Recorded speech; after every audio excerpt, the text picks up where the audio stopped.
안녕하세요. 억토끼 한시입니다.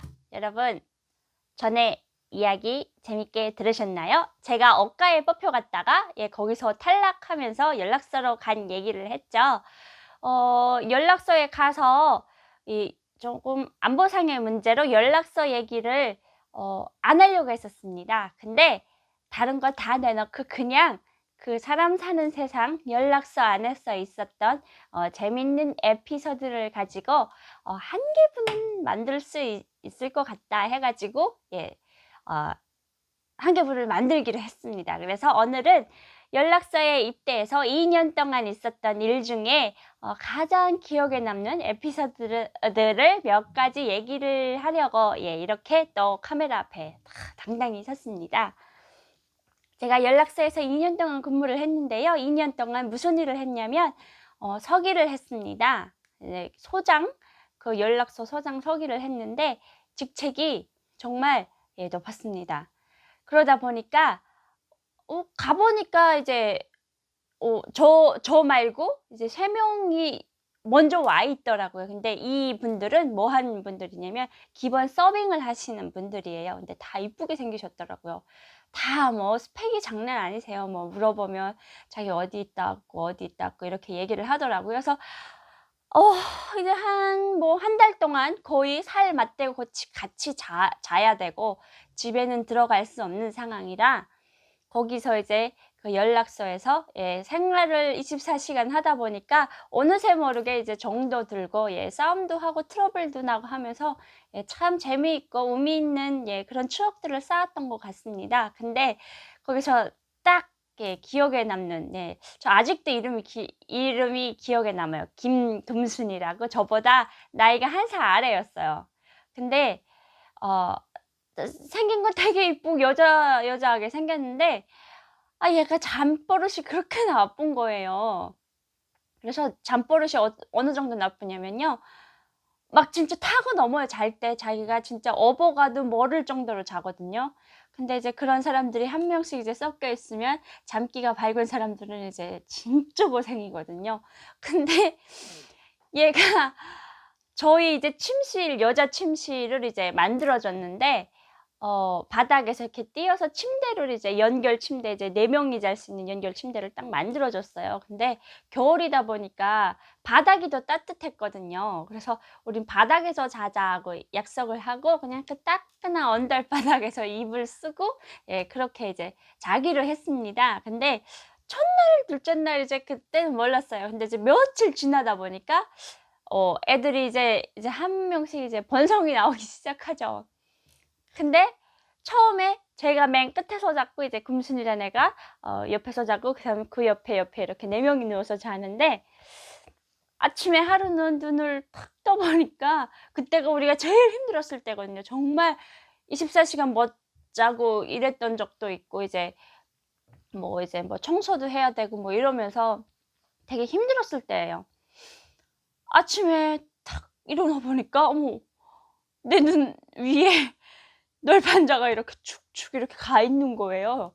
눈에 이제 눈 떠 보니까 이제 보이는 게 널판자가 이제 위에 이렇게 보이는데 정말 순간에 '나 이거 관 속에 들어왔나?' 이런 생각 들더라고요. 그 정도로 막 섬찟하고 새까만 거예요. '어머 이게 뭐야? 이게 뭐야?' 이렇게 하고 정신을 진짜 딱 차려 보니까 제가 침대 밑에 들어와 있는 겁니다. 얘가 얼마나 밤새 밀었는지 그 침대 밑으로 저를 밀어 넣고 얘도 들어오고 나머지 두 명은 저 끝에 가서 자고 있고 그러니까 얘가 밤새 나를 막 밀면서 침대 밑으로 끌고 들어온 거예요. 와 진짜 얼마나 화가 나는지 진짜 발로 한 세대를 막 걷어찬 것 같아요. 막 이러라고 그러니까 얘가 저 깨놓으라고 깨서 "어머 죄송합니다." 그러면서 "수혜 동지 죄송합니다." 막 이러는 거예요. 그래서 "야 다시는 너랑 앉아." 막 이랬거든요. 그래서 야 쟤 너무 힘들어서 옆에서 못 자겠다고 하니까 걔를 맨 끝에다 갖다 눕혔어요. 그랬더니 또 일어난 일 3명을 통째로 밀고 침대 밑으로 들어오더라고요. 얼마나 힘이 센지 아침에 일어나 보니까 3명이 또 침대 밑에 들어와 있는 거예요. 이거 화가 납니까 안 납니까? 그래서 이제 "그래. 이렇게 할 바엔 쟤를 침대에 얼려 보내자." 해 가지고 걔만 침대에 얼려 보내서 재웠던 그런 재밌는 에피소드 있고요.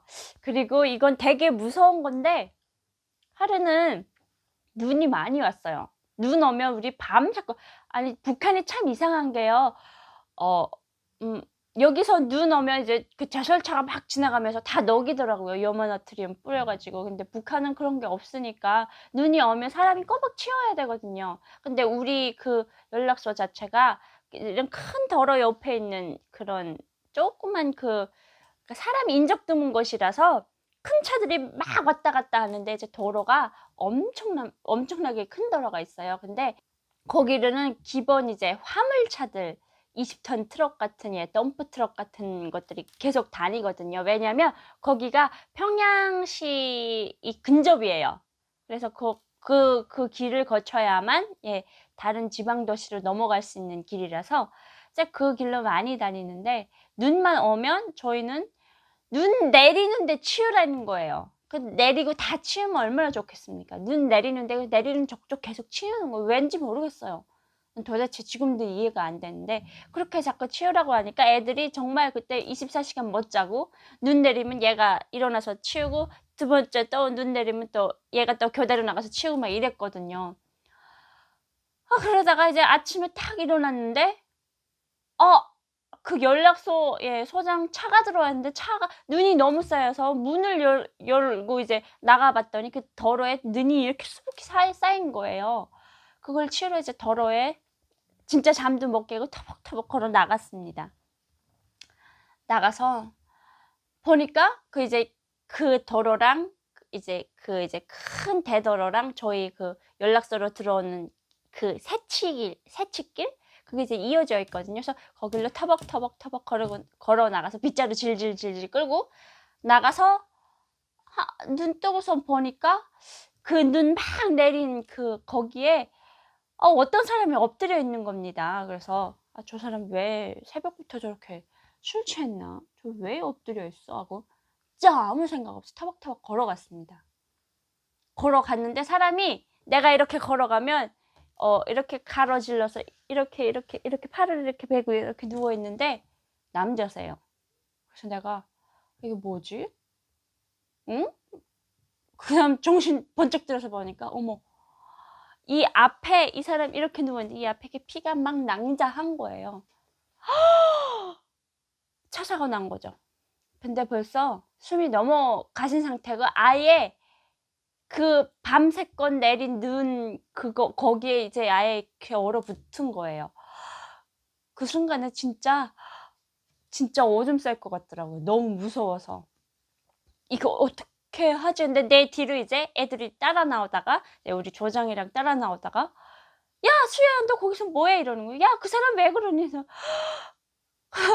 이렇게 돌아서서 "나 좀 누가 데리러 오세요." 이러는데 이게 돌아서기만 하면 일어나서 내 뒷덜미를 이렇게 잡을 것 같은 거예요, 너무 무서워서.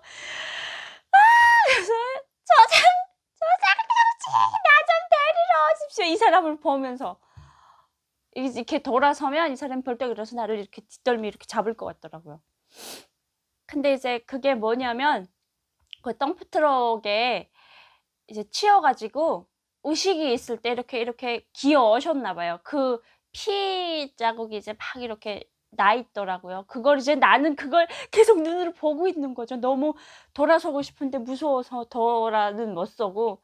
그러면서 이제 애가 이제 막 부들부들 떠니까 조장이 데리고 이제 갔습니다. 가 가지고 너무 무서운데 이제 얘기를 "야 그렇게 하면 이제 뭐 상문 탄다." 뭐 이런 말도 하고 막 되게 무섭게 그러는 거예요. 그러면서 어 이제 경찰들이 북한으로 말하면 보안원들이 왔었어요.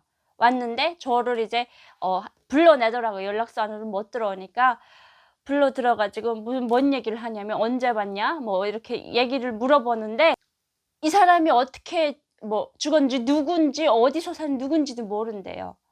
신분증도 없었고 그리고 이제 그게 이제 방치된 시간이 거의 이제 숨 넘어가서도 한 10 시간 넘어 있었다고 그 얘기를 하더라고요. 그러면서 제일 첫 목격자가 전 거예요. 그러면서 이제 그때 그 목격한 상황 그대로 얘기하는데 계속 울었습니다, 계속. 지금 생각해 보면 왜 울었는지 모르겠는데 무서워서 울었던 것 같아요. 그때 열 18 살에서 19살 넘어가던 그때니까 겨울이니까 너무 무서웠던 거죠. 그래서 엉엉 울었던 그런 기억도 있습니다. 그리고 또 한 가지 기억은 제가 이제 연락소에서 잊지 못할 추억으로 이제 몸에 흠집을 하나 남겼는데요. 그 흠집이 뭐냐면 북한은 이제 보일러가 안 돌아가서 바닥에 이제 무동력이라는 그 언더를 깔아요. 근데 그게 처음에 이제 깔아 주시는 분이 이제 기술이 높으시면 골고루 따뜻하게 이제 온도가 가는데 그게 안 되면 한 군데만 이제 집중적으로 따갑게 됩니다. 근데 그 이제 잘 못하시는 분이 와서 이제 깔아 주시다 보니까 그 제일 따뜻한 데서 제가 잠이 들은 거예요. 근데 그 잠이 들었는데 완전 진짜 절도할 정도로 잠이 들은 거죠. 며칠 동안 잠을 못 자다 보니까.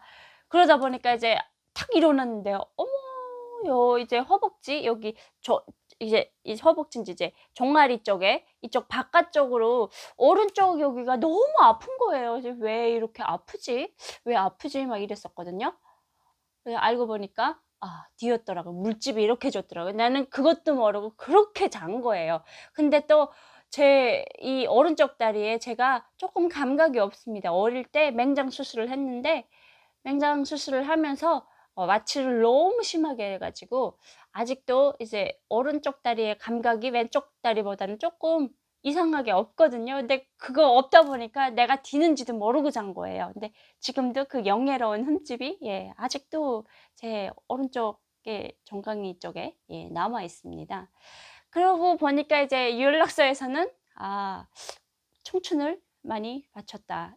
이렇게 제가 오늘 연락소에 대해서 얘기를 한 거는요. 여러분들께서 북한의 연락소라고 하면 되게 뭐 이제 '간첩학원하고 되게 멋있는 데 아니야?' 이렇게 생각하실지 모르겠지만 연락소도 역시 많이 남한에 비하면 많이 열악합니다. 그래서 이 얘기를 제가 이제 겪었던 에피소드를 통해서 여러분들께 전달해 드리는 계기가 됐으면 좋겠습니다. 여러분 오늘 영상이 좋으셨다면 구독과 좋아요 잊지 않으셨죠? 알람은 사랑입니다.